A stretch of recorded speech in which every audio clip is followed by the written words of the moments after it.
आदाब दोस्तों। आज बात करते हैं, अभी जल्द ही में दैनिक जागरण अखबार में एक खबर छपी थी उसके बारे में।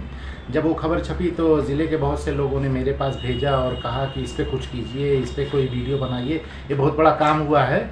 हालांकि वो उसमें कुछ था नहीं, वो बहुत बड़ा काम नहीं हुआ है, लोगों के लिए ब्रेकिंग था और बहुत बड़ा कोई आदेश था। मेरे लिए वो एक सरकारी चोचलेबाजी से ज़्यादा नहीं थी, वो अक्सर ऐसा होता रहता है।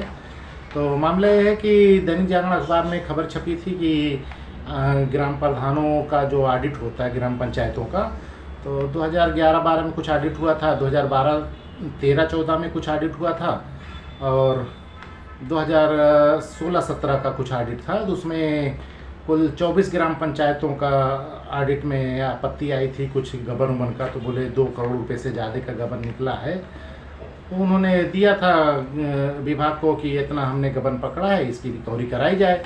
तो विभाग ने अपनी चुचलेबाजी की थी। तो जो भी रहा हो, तो उसके बारे में मुझसे लोग बोले कि कुछ वीडियो बनाइए, बताइए। तो मैंने कहा चलो ठीक है, इसके बारे में डिटेल बता देते हैं। तो हुआ क्या था, पहले ये बता देते हैं कि कौन कौन से गांव का क्या क्या इन लोगों ने जो रिपोर्ट लगाई है। मैं उसको लगा भी देता हूँ, आप लोग पढ़ लीजिएगा और मैं पढ़ के भी बता देता हूँ।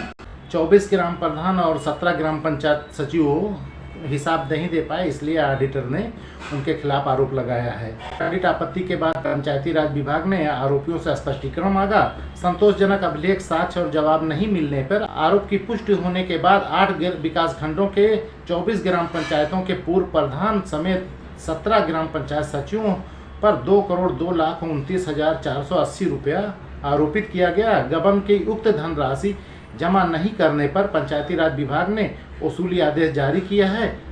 अपर जिला अधिकारी को मामला हस्तगत करते हुए आरोपियों से भू राजस्व की भांति वसूली के लिए आरसी भेजी गई है। ये आरसी जो सिस्टम है, जब विभाग का कोई सरकारी पैसा कोई गबन किए रहता है तो उसको नोटिस दी जाती है, पैसा वसूली का ऑर्डर दिया जाता है। जब वो नहीं जमा करता है तो उसे भू राजस्व की भांति आरसी तरह से वसूली के लिए कहा जाता है। वो एडीएम डीएम को दिया जाता है, तो डीएम फिर वहाँ एसडीएम को देगा, एसडीएम उस तहसीलदार को देगा, तहसीलदार लेखपाल को देगा, वो अमीन को देगा। वो उनके गांव में जाके उनकी इनसे फिर एक बार नोटिस मारी जाएगी कि आप दे दीजिए, नहीं देंगे तो फिर एक और नोटिस जाएगी। उसके बाद फिर उनके खेत में झंडी गड़ेगी, नीलामी होगी। ये आरसी कहते हैं इसको, जो रिकवरी का फंक्शन है वो मैं बता रहा था। उन लोगों ने दिया। अब आते हैं कौन कौन से लोग हैं। विकासखंड भियाओं के सकरा दक्षिण गाँव में 1,05,211 रुपये का गबन था। करीमनगर में 10,43,914 रुपये का। महमूदपुर उदरपुर में 2,94,618 रुपये का और नूरपुर कला में 16,02,365 रुपये का गबन पाया गया था। जहांगीरगंज ब्लॉक के देवरिया लाला गांव में 2,53,042 रुपये का। जलालपुर के मछली गांव में 4,75,669 रुपये का। बड़ा गांव में 18,50,476 रुपया। विकासखंड रामनगर के भगवानपुर मंझरिया में 2,940 रुपया। नेवरी गांव में 25,440 रुपया। हुसैनपुर खुर्द में 41,750 रुपया। लक्ष्मीपुर में 27,08,193 रुपया। अन्नापुर में 5,000 रुपया और कहीं अंजनपुर में 23,92,576 रुपया गबन मिला था। 2017-18 में अकबरपुर में इटरौरा गांव में 1,13,265 रुपया। भीटी ब्लॉक के काही गांव में 12,83,965 रुपया। टांडा ब्लॉक के पिपरी सैदपुर में 26,333 रुपया। खैरपुर गांव में 10,96,540 रुपया। आलमपुर शेखपुर में 7,26,556 रुपया। दौलतपुर एकसारा में 7,77,855 रुपया। बिलाटी गांव में 7,26,535 रुपया। चितवई गांव में 11,66,015 रुपया और चिंतौरा गांव में 30,16,894 रुपया। भयालपुर में 4,08,166 रुपया। जनार्दनपुर में 34,203 रुपया गबन मिला था। अब ये जो इन्होंने निकाला है, इन गांव में इतने रुपए की वित्तीय अनियमितता पाई गई और इनसे इतनी वसूली की जानी चाहिए। वो ऑडिटर ने दिया था। उसके बाद जो भी हुआ आगे मैं बताता हूँ कौन कौन से वहाँ पे प्रधान थे उन ब्लॉकों में उस टाइम पे जिनके ऊपर वसूली ऑर्डर। भीटी ब्लॉक के काही में रामपत्ता। अकबरपुर ब्लॉक के इटौरा में इंद्रावती। टांडा दौलतपुर एकसारा की नीलम। जनार्दनपुर की मिठाई लाल। भुआलपुर के रामजनम वर्मा। चिंतौरा की रामराजी। चितवई की शारदा। बेलाटी के सियाराम वर्मा, आलपुर शेखपुर के सुमन, खैरपुर की विद्यावती व पिपरी सैदपुर के मयाराम, भियाव ब्लाक के सकरा दक्षिण के खुर्शीद आलम, जहांगीरगंज ब्लाक में देवरिया लाला के कन्हैया लाल, जलालपुर के बड़ा गांव के सुरेश वर्मा, मछली गांव के जगदम्बा प्रसाद, रामनगर ब्लाक के भगवानपुर मंझरिया की ज्ञानवती, न्योरी के मोहम्मद कासिम, हुसैनपुर खुर्द की लीलावती, लक्ष्मीपुर के नोहरा देवी, कवहीं अंजनपुर के रजनीश कुमार एवं अन्नापुर के शिव प्रसाद। ये सारे लोग उस जमाने में प्रधान थे जिनसे रिकवरी का ऑर्डर हुआ है। सचिव कौन कौन थे उनका नाम मैं पढ़ देता हूँ। धर्मेंद्र मिश्रा, देव प्रभाकर उपाध्याय, जगदम्बा प्रसाद शुक्ला, विनय मिश्रा, जयसराज, विनोद गुप्ता, ओंकार यादव, विक्रम सागर, फिरदौस आलम, अमरदीप पांडे, राजीव वर्मा, सैयद नदीम रजा, गंगाराम गुप्ता, मनसाराम चौरसिया, रामजीत यादव, अरुण कुमार चतुर्वेदी, विनय वर्मा, इन लोगों के खिलाफ आरसी कटी है। इसमें से देव प्रभाकर उपाध्याय और जगदम्बा शुक्ला, ओंकार यादव ये सब तो रिटायर हो गए हैं। बाकी बहुत से प्रमोशन पा गए हैं, वो दूसरी जगह है, बहुत से लोग दूसरी जगह ट्रांसफ़र करा लिए हैं। अब इन लोगों के खिलाफ आरसी काटी है। ये तो हो गया इन लोगों का नाम। अब बताते हैं इसमें होता क्या। जैसे लोग बहुत खुश हैं ना कि अब ये वसूली होगी, चवन्नी नहीं वसूली होगी, सब कोर्ट से जाके रुकवा लेंगे। आप लोगों को पता होगा कि हर साल ऑडिट होता है। जब भी गांव की पंचायतों का वर्ष खत्म होता है तो एक स्वतंत्र ऑडिटर वो गवर्नमेंट की तरफ से आता है वो ऑडिट करने। और ये भी आप लोग सुने होंगे कि ऑडिटर का पैसा देख है, ऑडिटर का पैसा देख है। हर ग्राम पंचायत से लोग उसको रिश्वत देते हैं। रिश्वत लेने के बाद ऑडिटर का धर्म हो जाता है भाई कि आरोपी को बचाए, लेकिन वो एक भी कामा मात्रा बदल नहीं सकता। तो होता क्या है, ऑडिटर जिस जगह आपत्ति पाता है जिस काम के लिए, उसको कह देता कि मैं आपको बचा लूंगा पैसा दिए, तो उस काम की पूरी पत्रावली के बारे में लिखता है कि ये अभिलेख उपलब्ध नहीं कराए गए। जैसे मान लो कोई काम है, एक खड़ंजा रिपेयरिंग था, 50,000 का काम है रिपेयरिंग का। अब उसमें उसने पकड़ा कि ये रिपेयरिंग का काम नहीं हुआ है, ये फर्जी पैसा निकाला गया, तो वो क्या बताता है, इसकी पत्रावली उपलब्ध नहीं करा पाए, ये 50,000 रुपया गबन लगता है, ऐसे लिख देगा।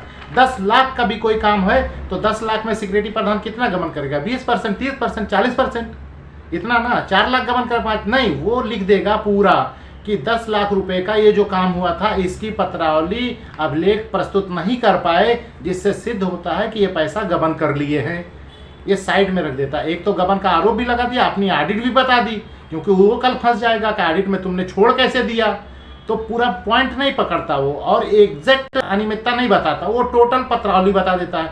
इसमें सिक्योरिटी लोग की बचत क्या हो जाती है, जब वो ऑडिटर अपने ऑडिट में जाके रिपोर्ट सबमिट करता है, फिर ऑडिट से यहाँ पे विभाग को आती है, तो विभाग नोटिस मारता है, तो सब तो मिले रहते हैं। 1 साल 2 साल बाद ऑडिट रिपोर्ट विभाग को आती है, तो विभाग 1 साल 2 साल बाद आरोपियों को नोटिस मारता है कि ये आपने पत्रावली उपलब्ध नहीं कराई थी, कृपया उपलब्ध करा दें, ये ऑडिट में इतना ये आया है, इसको देखना है। वो चलाते रहते चलता रहता।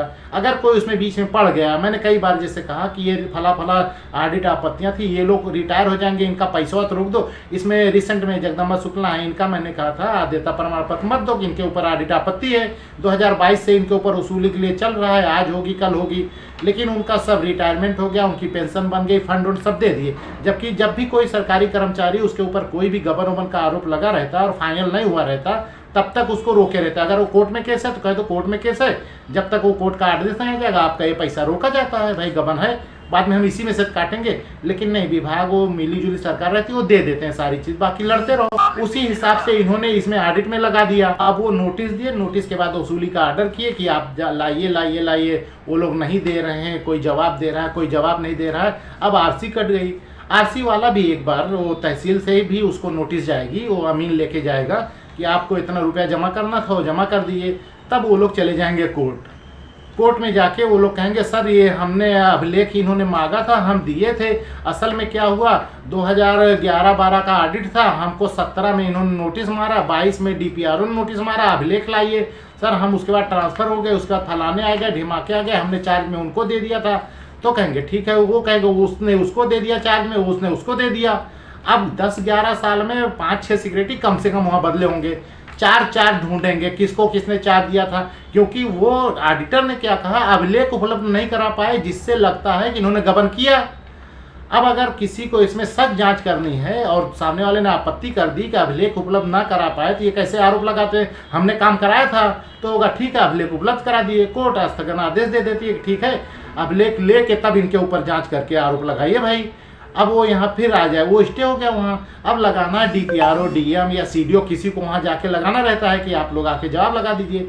2 डेट तक लगाते नहीं, फिर कोर्ट 100 डेट तक चलाती। ये जगदम्बा शुक्ला हैं, ब्रजेश सिंह हैं, टांडा में कोई इस वक्त रेडियो पंचायत है, इन तीनों के खिलाफ है वसूली का आर्डर है। तीनों हाईकोर्ट से स्टे लिए हैं और स्टे अभी भी चल रहा है, वसूली नहीं हो रही। तो प्रमोशन भी हो गया, रिटायरमेंट भी हो रहा है। ये तीनों सिक्योरिटी थे जब चोरी किए थे, तीनों रेडियो पंचायत हो गए। जगदम्बा शुक्ला रिटायर हो गए, ब्रजेश सिंह अभी हैं, और वो दूसरा वाला टांडा में भी अभी वो है, काम कर रहा है, लेकिन नहीं वसूली होती, कोई लगा ही नहीं रहा जवाब। तो पैसा का सब खेल है, ये लोग लगा के रोक लेते हैं। तो इसमें जो आप लोगों ने देखा और खुश हो गए कि बहुत अच्छा आर्डर है, 2 करोड़ 2 लाख कुछ रुपया सरकार के खाते में जमा हो जाएगा, एक चवन्नी नहीं जमा होगी। आप भी यहीं हैं, मैं भी इंशाल्लाह रहूँगा। तो फिर बाद में बात करेंगे कि कहाँ से कितनी वसूली हुई, RC जो कटी। अभी आप सूचना मांग लीजिए तो सब पता चल जाएगा। RC इन्होंने कहा भेजे किस तारीख को, बस अखबार में छपवा दिए, भेजने में भी 6 महीना लगाएगा। उसका बाद ADM साहब के यहाँ रुकी रहेगी, वो तहसीलदार या SDM को भेजने में 6 महीना लगाएंगे। ऐसे करते करते अमीन को मिलेगा। 2025 में दिया है ना, 26-27 में जाके उसके यहाँ पहला नोटिस जाएगा। जो बच्चे हैं वो भी रिटायर हो जाएंगे। 2-4 जो नए हैं 2010 की भर्ती वही बचेंगे, बाकी सब रिटायर हो जाएंगे। तो वसूली फसूली कुछ नहीं होगी। ये एक तरह का सरकारी चोचला है।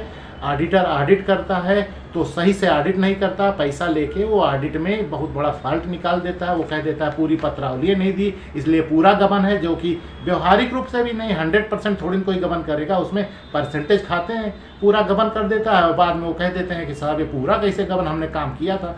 10 साल बाद कौन सा खड़ंजा जाके दिखाओगे यार, रिपेयरिंग हुआ तक नहीं हुआ था, कौन सा सिक्योरिटी पाओगे, क्या कुल रिटायर हो गए, प्रमोशन हो गए, दूसरे जिले चले गए। तो ये सब चोचलेबाजी है, बहुत ज़्यादा खुश ना हो, कुछ नहीं होगा, किसी हाल में नहीं होगा।